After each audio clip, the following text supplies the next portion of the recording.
The foundational principles of mental performance are a great place to begin for athletes, coaches, and parents looking for that mental edge.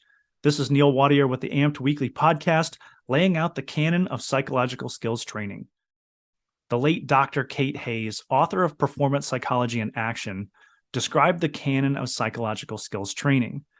These 5 principles are the basic fundamental skills and therefore not an attempt at answering all mental performance concerns. At a deeper academic level, there may even be some disagreement. However, at the beginner and intermediate level, where we find most athletes, coaches, and parents, the canon of psychological skills training provides an excellent starting point. Dr. Hayes' casebook for working with athletes, performing artists, business leaders, and professionals in high-risk occupations is considered by many as the first to describe the practice of performance psychology. The 5 skills are relaxation, self-talk, imagery, goal setting, and concentration. Relaxation is the process of letting go of physical and mental tension, allowing the body and mind to rest and recharge.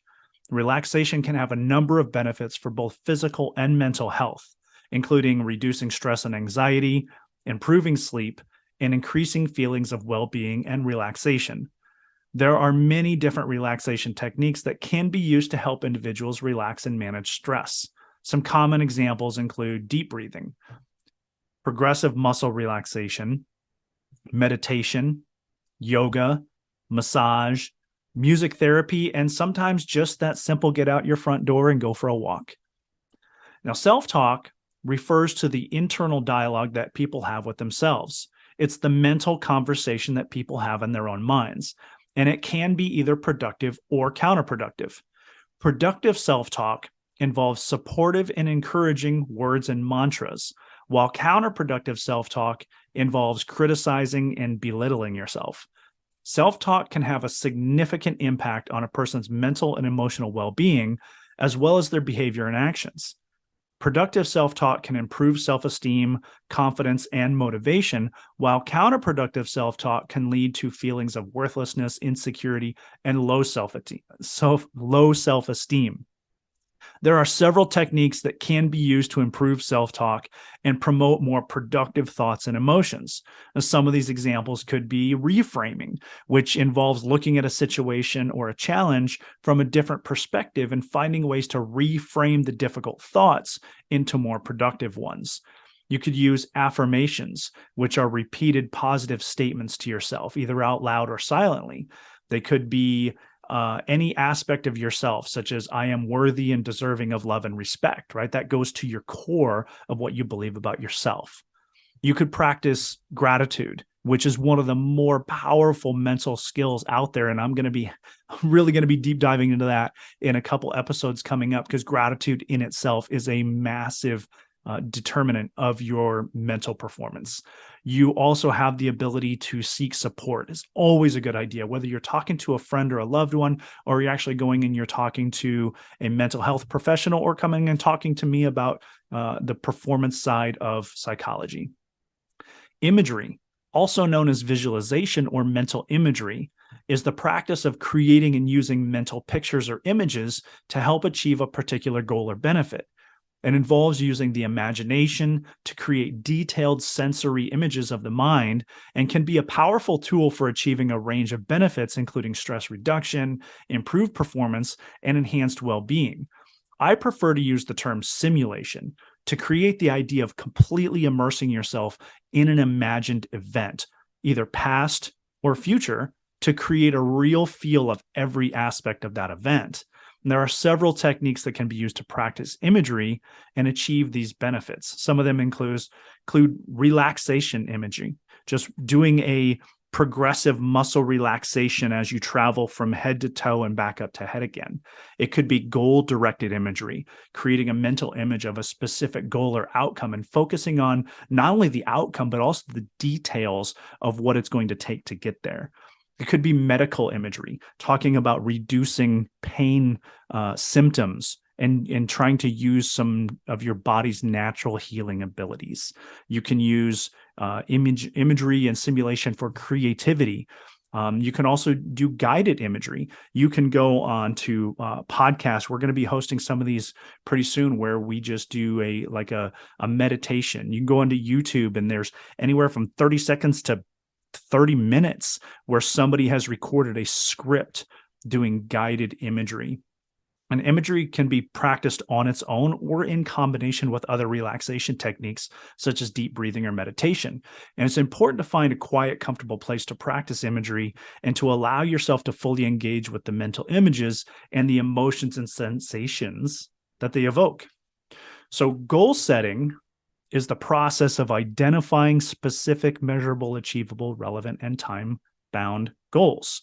SMART goals that you want to achieve. Now, I'm hot and cold on the idea of SMART goals. I definitely agree with the idea of specific, measurable, time-bound. The achievable part, that's where I get a little bit tricky, because in certain situations, especially if you're having some or a lot of self-doubt, imposter syndrome, those are the kind of things where you definitely want to hit some manageable, achievable goals that you can hit right away and gain that confidence and start building into it. But if you're one of those people where you've already got you already have some goals that you've achieved, you have that confidence built up, you're probably going to want to start looking at those big, hairy, audacious goals that people talk about. So kind of hot and cold on, but again, coming back to the basic idea of goal setting and goal achievement, SMART goals are not a bad place to start. Benefits of goal setting include improved focus and motivation, because by setting specific goals and clarifying what you want to achieve and why it's important to you, you're more likely to stay focused and motivated. A goal setting enhances performance, because setting goals and working towards them can help you improve your performance, as it provides clear direction and a sense of purpose. And goals help increase your confidence and your self-esteem, boost your self-esteem and confidence, because it provides a sense of accomplishment and progress. And it's important to regularly review and assess your progress towards your goals and make sure you're making any necessary adjustments. It's not that the goal becomes insignificant. Your life just might change. And sometimes having blinders on and just going for that goal, sometimes your life changes and sometimes your goals are going to change, and that's okay. It's not that you're giving up. It's just that you're making a different decision. Ultimately, you have to decide whether you're giving up on that goal or you're just deciding that it didn't mean as much to you. I had this situation where previously I was a runner for a while, and I ran some 5Ks, and then I progressed to some 10Ks. And then the next thing was to run a marathon or a half marathon. And so I started getting into this training protocol. And I think I got 3 or 4 weeks into this, I don't know, it was 2 or 3 month training program. And I just decided this was the most ridiculous goal ever. I have no interest in running 26.2 miles. Like 10K, that was a good challenge, but 26, no, thank you. And it's something that is to this day, I still haven't achieved, and nor will I in my lifetime, because it became something that I could have achieved it, but it's not something that I really wanted to do anymore. So ultimately, you need to decide, is the goal worth sticking with, or are you really just changing your lifestyle and it's not that important to you anymore?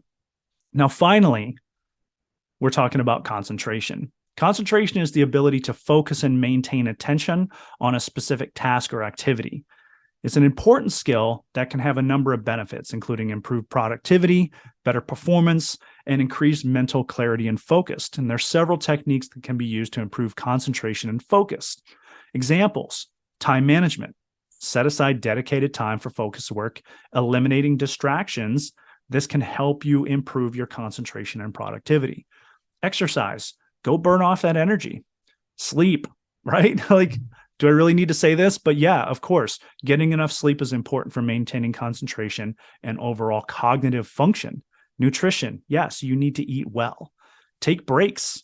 Take breaks and work in smaller chunks. And those smaller chunks just be really, really dedicated to what you're trying to achieve. And one of the most commonly used terms in mental performance right now is the idea of mindfulness. Paying attention to the present moment without judgment.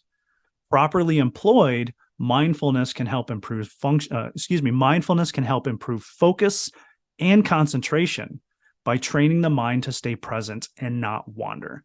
It's important to find the techniques that work best for you and regularly practice them to maintain and improve concentration over time. I'm here for you to discuss your challenges and develop a mental skills development plan so you can achieve your goals. Thank you for listening to the AMPT Weekly Podcast, your source for optimal mental performance coaching. I have 2 tasks for you to take away this week. First, choose one action from today's conversation and implement it in your life. Second, share this podcast and community with someone who values their mental performance. I appreciate your direct message feedback and would appreciate your online review of the podcast. Your honest rating and review help me improve the show and helps others find our community. Visit Arizona Mental Performance Training on all the popular social media outlets and at ArizonaMPT.com. Optimal performance requires deliberate mental skills training. You don't get better by accident, you get better by intention. You don't rise to the occasion, you fall to your level of training. Are you ready to become deliberate with your mental skills, to live with intention, and to train with purpose? Stop playing games and train to become a champion. Check out the AMPT Weekly newsletter. Registration link is in the show notes or at ArizonaMPT.com. There are several options available for you to work with Arizona Mental Performance Training. First, powerful one-on-one mental performance coaching customized to address your specific performance challenges. Second, the AMPT Mental Bootcamp, small group coaching for athletes consisting of 10 online meetings and a fully interactive, educational, and supportive environment. The next group begins in February. Early booking bonuses available if you join by January 10th. Third, the AMPT Foundational Course, self-paced online mental performance training through the AMPT Learning Academy. For more information on all 3 of these options, check out ArizonaMPT.com or email hello@ArizonaMPT.com. Sign up today and propel your performance from good to great.